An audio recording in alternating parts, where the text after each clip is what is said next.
코리아 디스카운트 해소로부터 시작된 밸류업 대책의 세부안이 조만간 더 나올 예정인데요. 외국인들이 최근 들어 국내 증시를 계속 받쳐주고는 있습니다만 지금 밸류업 대책에 대한 시각이 바뀌는 조짐이 나타나고 있습니다. 모든 대책은 변화 초기에 대응해야지 효과가 있다고 생각하는데요.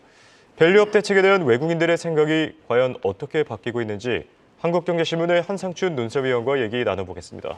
안녕하십니까? 네, 안녕하십니까? 테슬라 쉽지 않습니다. 네. 저희가 이 시간을 통해서 여러 번 진단을 했습니다만 오늘은 테슬라의 이 순환 시대가 시장에 큰 관심을 받았는데 어떻게 보셨습니까? 네, 우리 홍 앵커 경제 지식이 높기 때문에 요즘 그 한국 증시에서 3호정이라는 얘기가 있다는데요. 뭔지 아십니까? 예. 어떤 내용이죠? 네, 3호정은 삼성전자만 우리 그 주가를 받치고 있다 이렇게 측면에서 예. 외국인들이 이제 삼성전자를 집중 매입한다는 얘기는 직전에도 전해드렸지 않습니까? 근데 그런 모습이 나올 정도로 한국의 증시라든가 외환시장이 상당히 왜곡하는 구조를 갖고 있다 이렇게 보시면 되겠습니다. 예. 어쨌든 1분기에 삼성전자를 샀느냐 아니면 테슬라를 샀느냐에 따라서 명암이 많이 갈리고 있고 우리가 1월 달에도 테슬라가 주가가 100달러대로 떨어진다는 지금 오늘 한 160달러대까지 100달러대를 이렇게 쳤는데 이렇게 될 때 우리 대형 증권사가 아마 외국인들 테슬라를 가격이 떨어졌을 때 가장 많이 또 추천해가지고 해서 항의 전화도 받았습니다는 결과적으로 1분기에 삼성전자를 샀느냐 테슬라를 샀느냐에 따라서 사실 주식의 투자 수용은 많이 차이가 났다 이렇게 보겠습니다. 예. 아시겠습니다는 1분기에 테슬라의 주가가 오늘 떨어진 거를 제외하더라도 30%가 떨어졌습니다. 그렇죠. 네, 삼성전자는 10% 걸렸, 정확히 11% 걸렸습니다. 그러면 3개월 사이에 테슬라를 추천하는 증권사 같은 경우는 굉장히 손실을 초래한 거고 삼성전자 되는 것은 굉장히 주가가 많이 올랐다 이렇게 보겠습니다. 역시 오늘 이 테슬라에 대해서 뉴욕 증시에서는 가장 관심이 되지 않습니까? 그렇죠. 그래서 그 내용 중에 일부 조현직 캐서가 이렇게 언해 시장에서 얘기했던 내용을 좀 말씀을 드리도록 하겠습니다. 사실 오늘 그 테슬라에 대해서는 판매량이 전년 동기비에 대해서 마이너스 8.5% 떨어졌다. 이 수준을 어떻게 평가할 것이냐 하는 측면에서는 굉장히 극단적인 발언들이 나왔습니다. 재앙이다. 또 일론 머스크의 수모가 시작될 것이다. 이런 쪽의 얘기가 나오고 있는데요.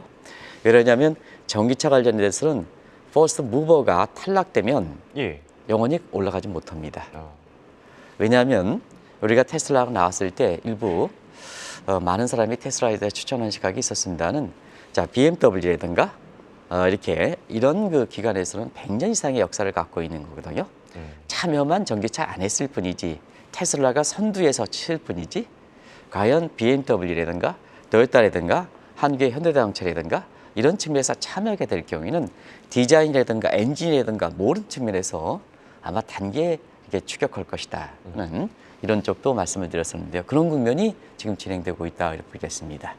그리고 오늘 그 뉴욕 증시에서는 M7의 분절화가 계속되는 거죠. 테슬라가 탈락됐으니까 이제 공리로 우리가 이 방송을 통해서 테슬라는 M7에 들어가면 안 된다 하는 쪽도 말씀드렸습니다는 M7의 분절화가 지속돼서 M7이 MMM의 AI4까지는 아실 겁니다.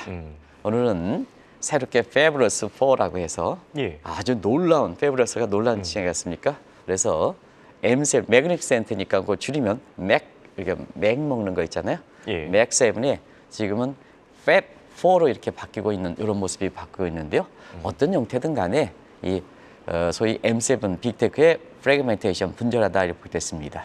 그리고 이런 신조어들이 앞으로의 기대감을 반영하는데요. 이 빅테크 관련된 모든 신조어에서 그것이 MF이든 AI4든 Fab4든 간에 테슬라가 모두 빠지고 있다. 테슬라 갖고 있으신 분 같은 경우에는 많은 참조가 된다는 걸 말씀드리겠습니다. 또 한 가지 1분기 성장률이 이제 이달 말에 이제 속보치가 나오는데요. 점점 이렇게 상향 조정되고 있죠. 그렇죠. 그래서 아마 3%를 넘었을 것이다 하는 이 측면이 지금 월가에 관심이 되고 있습니다. 왜냐하면 작년에 그 4분기 성장률이 속보치 잠정치 3.2%에서 확정치는 3.4%로 발표돼 있지 않습니까? 그렇죠. 이제 한 달 간격으로는 속보치 잠정치 확정치가 점점 성장률이 높아진다는 것은 미국 경기의 강한 점을 반영해 주는 거다 이렇게 볼 때는데요. 지금 이제 속보치 발표 1분기 성장 속보치 발표 GDP 발표는 더 나아가 보면 초기에 2.3%에서 2.6% 그리고 마지막으로 2.8%까지 되고 있는데요. 이게 다음 단계 저 캐션 김지현 패드께서 캐션을 주고 있는 저 단계가 3% 넘는 것이다 하는 이것도 관심이 된다. 예. 우리 시청자 여러분 아시겠습니다는 이렇게 성장률이 높으면 어제도 말씀드렸습니다는 파월이라든가 3월 그 FOMC에서 전도표에서 4.6%를 그대로 유지하고 있는데요. 시장에서 반응할까? 시장에서는 반응하지 않죠. 왜냐하면 미국 경제 성장률이 저렇게 좋으면 인플레가 더 오랫동안 지속되고 작년 12월 달에 사실 세 차례 정도 금리 인하가 가능할 것이다 하는 점도표 4.6%를 그대로 거는 건 당신들의 고집이다. 고집이다. 그래서 시장에서는 그걸 먹히지 않죠. 예. 그래서 지금 그 김치현 PD께서 보여주시고 있습니다. 10년물 보겠습니다. 오늘 4.36입니다. 장중에는 4.4%를 넘었습니다.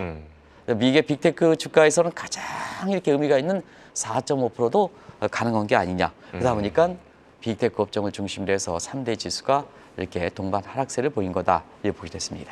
알겠습니다. 자, 그리고 시장의 이목이 집중된 게 테슬라뿐만이 아니었습니다. 비트코인 가격도 큰 화제가 됐는데요. 이 막상 반감기, 그러니까 이번 달이 반감기죠. 반감기가 시작됐는데 비트코인 가격은 연일 급락하고 있습니다. 어떻게 생각하시죠? 네, 워낙 비트코인이 올라가기 때문에 예. 이때 요인들을 가장 많이 지적했던 게 4월부터 시작되는 반감기죠. 그렇죠. 그래서 아무래도 월가 입장에서 보면 반감기가 시작되는 4월에 비트코인 가격이 뭐 예를 들어서 돈나무 언니가 얘기했던 뭐 이런 사람의 시각이라든가 많은 사람이 비트코인 같은 경우는 낙관적으로 예. 그냥 그때마다 이게 비트코인 가격이 올라갔었죠. 근데 이 방송을 통해서는 뭐 가격 올라가는 거 관계없이 투자하는 입장에서는 밸류가 이렇게 그 적은 상태에서는 여기에 프라이스가 올라간다고 해서 이 비트코인 가격이 올라가서 추격하는 것은 나중에 큰 콜을 다칠 것이다 하는 이런 쪽도 말씀드렸습니다. 예. 막상 반감기가 시작됐는데요. 지금 비트코인이 연일 하락세를 보이고 있습니다. 오늘은 장중한 때는 65,000선이 무너졌습니다. 그렇죠. 그러다 보니까 시청자 여러분 아시겠습니다는 73,000 이상으로 했을 때가 엊그제입니다. 근데 65,000선이 붕괴됐습니다. 이게 마감지수 건 거고요. 마감이 조금 올랐습니다. 65,000이 붕괴됐습니다. 그래서 상징성에는 65,000이 붕괴되다 보니까 예. 결과적으로 보면 이 프레시 크래시에 비트코인 투자자들의 악몽이 나온 거죠.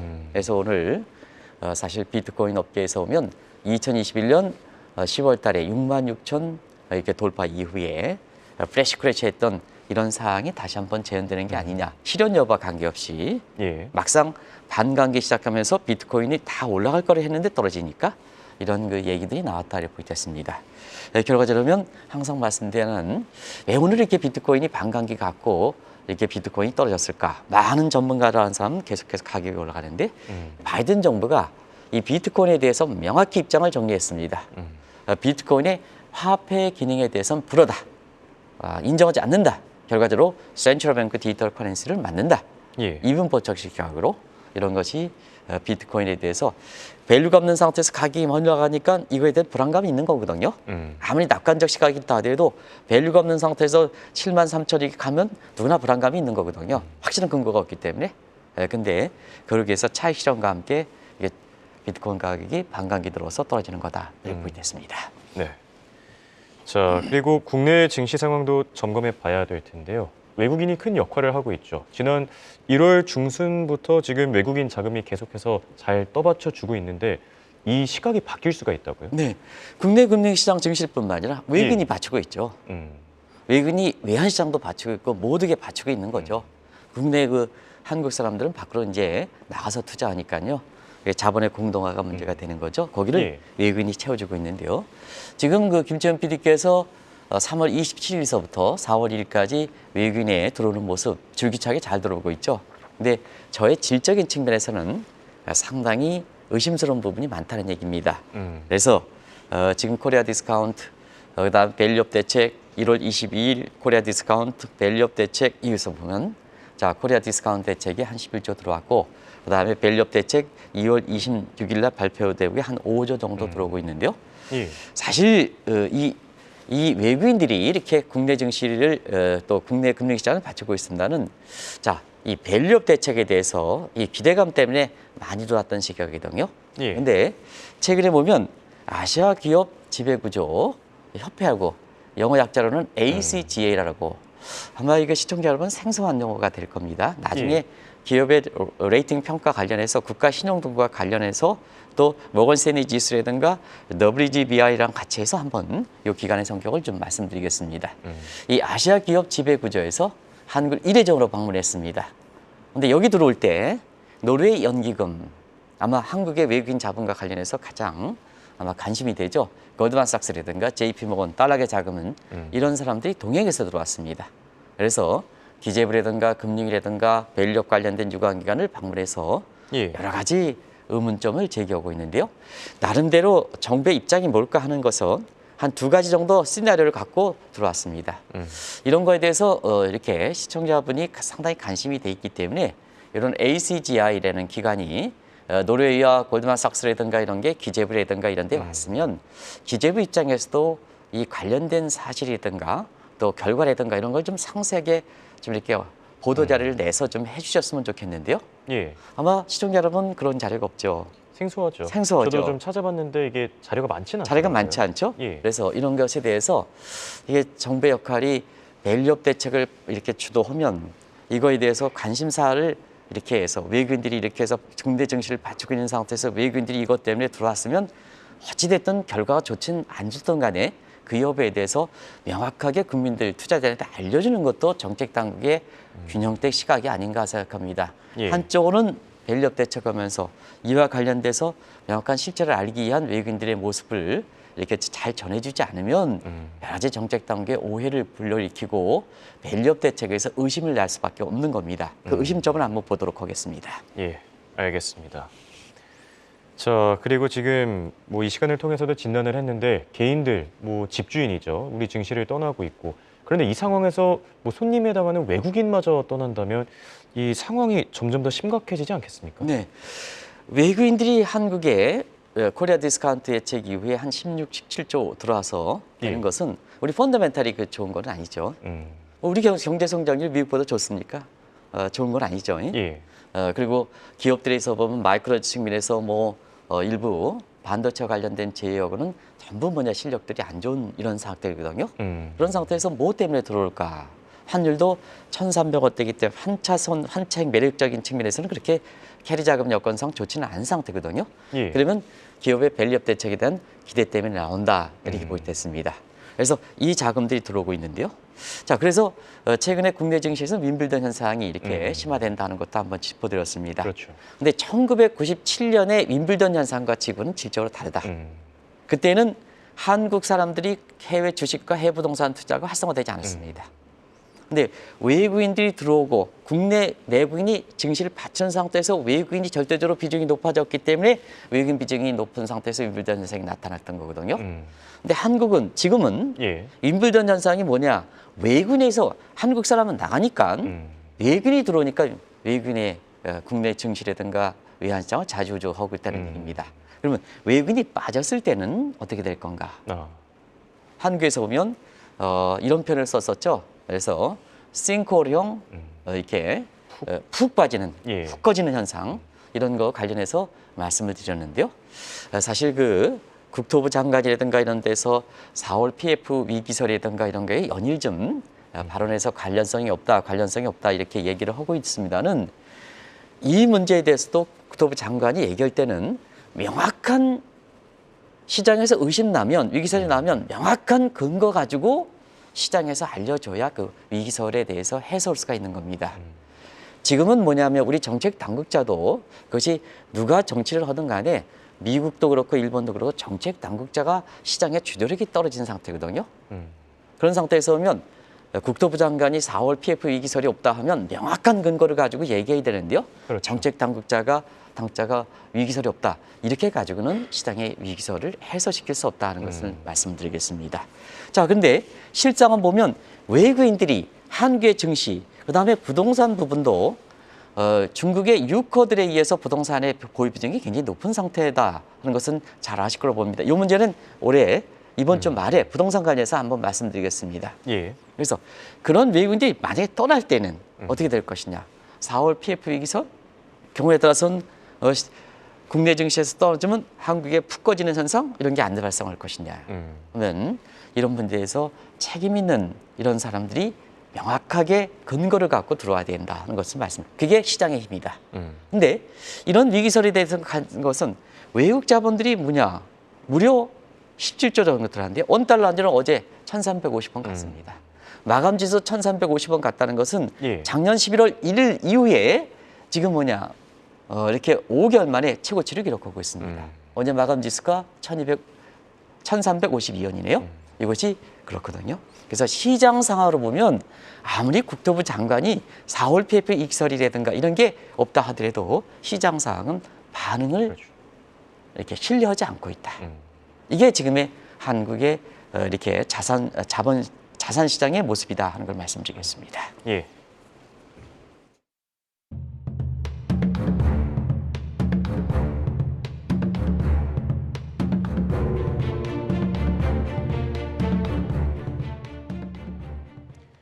(4월) 위기설을 사전에 차단하기 위해서는 외국인들의 마음을 돌려야 되지 않을까 싶은데요. 외국인들 구체적으로 어떤 점을 반신반의하는 겁니까? 네, 사실은 뭐든지 한국에 대해서 밸류업 대책의 성공을 거기를 바랍니다. 예. 근데 외국인이 주도하고 있으니까 시장에서는 예. 외국인들이 시각이 변했을 때 이런 거를 미리 정책 단계에서 알려주는 것도 빨리 시각이 변할 때 대책을 피우라 하는 상태에서 오늘 이 말씀을 드린다는 걸 말씀드려요. 정부를 비판하는 게 아니라 예. 정부에 대해서 이런 보조 기능을 하기 위해서 그렇다 하는 걸 꼭 좀 말씀드리겠습니다. 그러면 이번에 그 아시아 기업 포럼이라든가 그다음에 노르웨이라든가 월드만삭스라든가 JP가 이제 한국의 기업 밸류업 대책에서 의심하는 시각은 크게 세 가지입니다. 하나는 밸류업 대책의 지수성. 우리가 더 지적했습니다. 이 총선령이냐 차기 정부.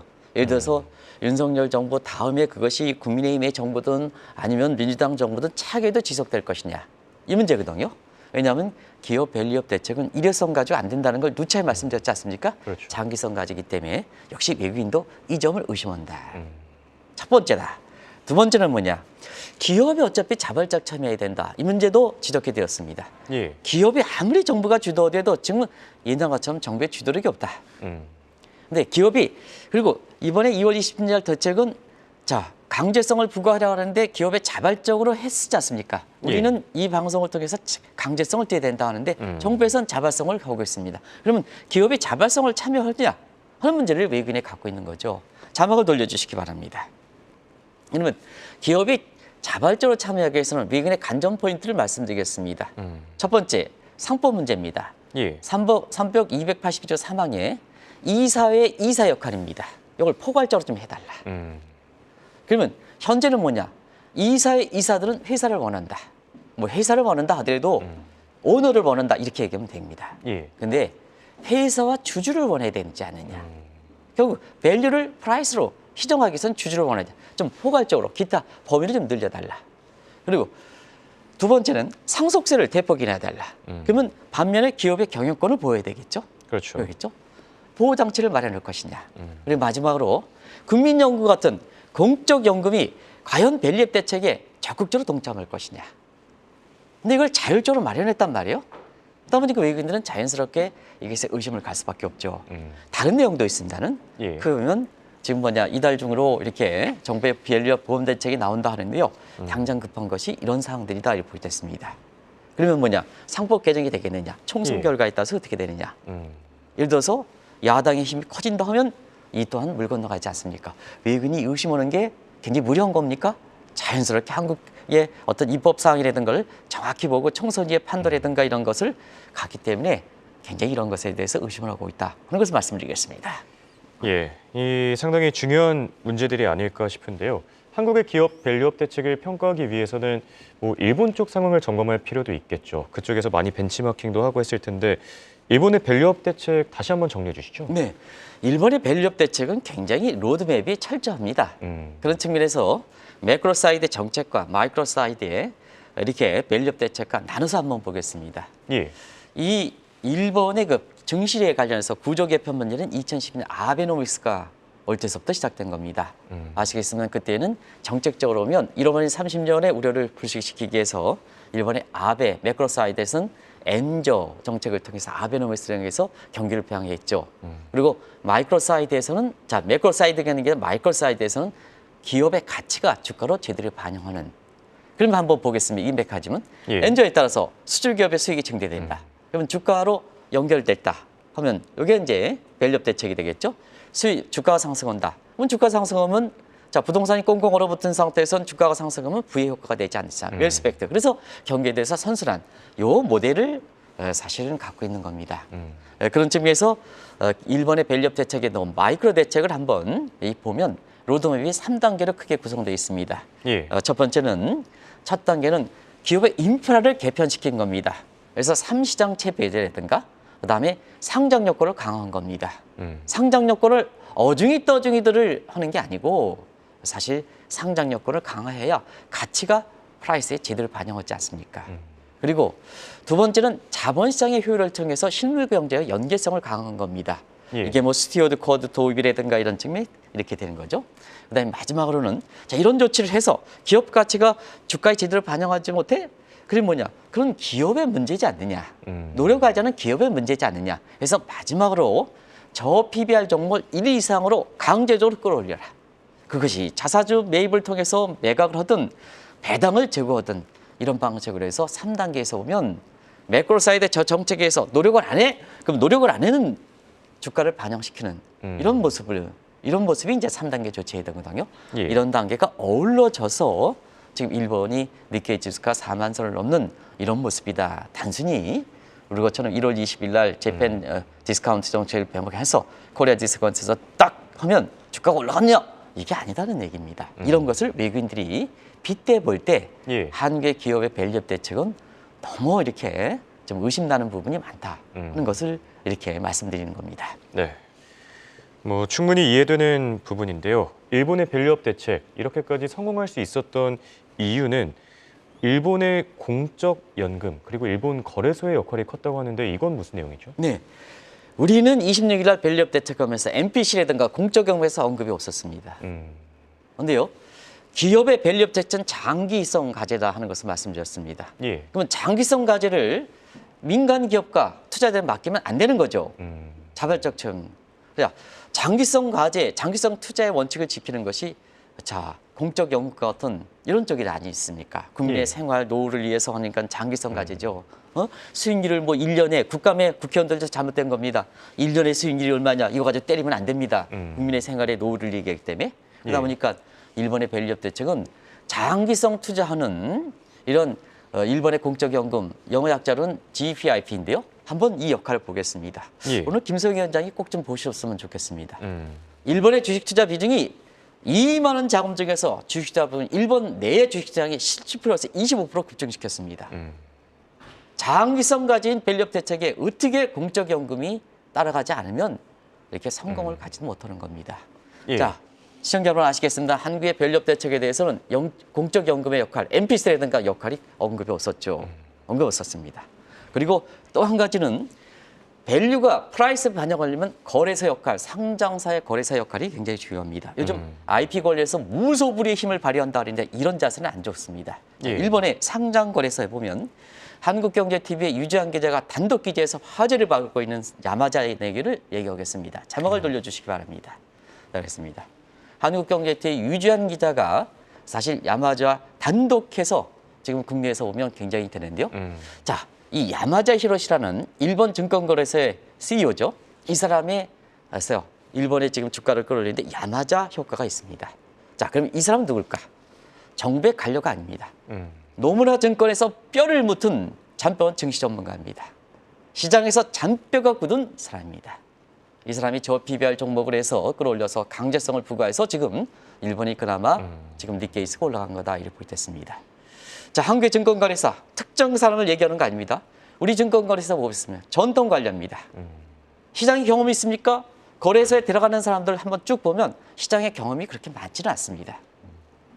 자리 채우기식 이렇게 하면 안 된다는 얘기입니다. 정확히 시장에서 가치를 주가로 반영하는데 시장의 생리를 가장 잘하는 사람, 시장에서 프리어 역할을 한 사람이죠. 그 사람이 들어가야 되는 거 아니겠습니까? 많은 시사점에서 우리나라의 공적 연금이라든가 그다음에 상장 증권 상장에서 최근에는 IPO를 쫙 해서 무슨 뭐 바두라든가 이런 쪽에 무슨 파동가요? 무슨 문제가 있기 때문에 상장의 뭐 기업들 좀 상장해서 자금 조달해야 되는데 9개월, 1년 동안에 꽉 쥐고 있으면 어떡합니까? 그거를 꽉 쥐고 있습니까? 예. 우리가 자본시장에 하는데 상장기업이 신진대사에서 상장사가 많이 들어와야 되지 않습니까? 그래야지 신진대사에 되니까 기업 가치가 누수되지 않고 주가에 반영하는 거거든요. 그거 9개월, 1년 동안 꽉 잡고 있다. 무소불위심이 있다. 상장하려고 하는 증권사들 보십시오. 담당자들이 그 얘기하는 거거든요. 이러면 안 된다. 시장의 생리를 잘 알아야 된다. 예.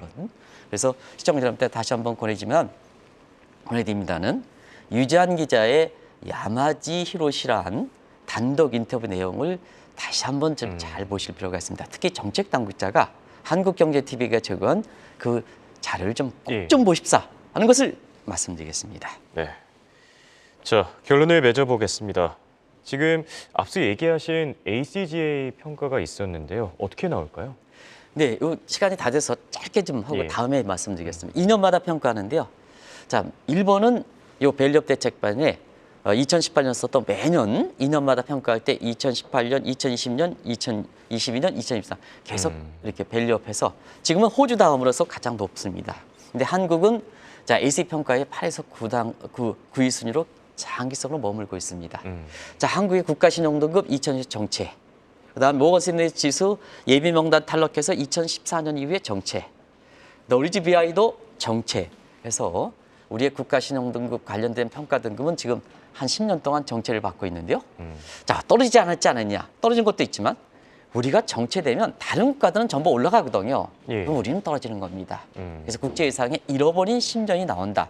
내년이 상당히 중요하다. 그래서 올해 말에 평가하는 내년 말에 평가하는 이 ACGI의 우리의 기업 등급도 좀 빨리 끌어오실 필요가 있다. 그러면 외국인 시간이 반신반의할 때 선제 대책을 꼭 좀 강구해 주십사 하는 것을 말씀드리겠습니다. 알겠습니다. 지금까지 도움 말씀의 한국경제신문의 한상춘 논설위원이었습니다. 네, 고맙습니다. 네, 고맙습니다.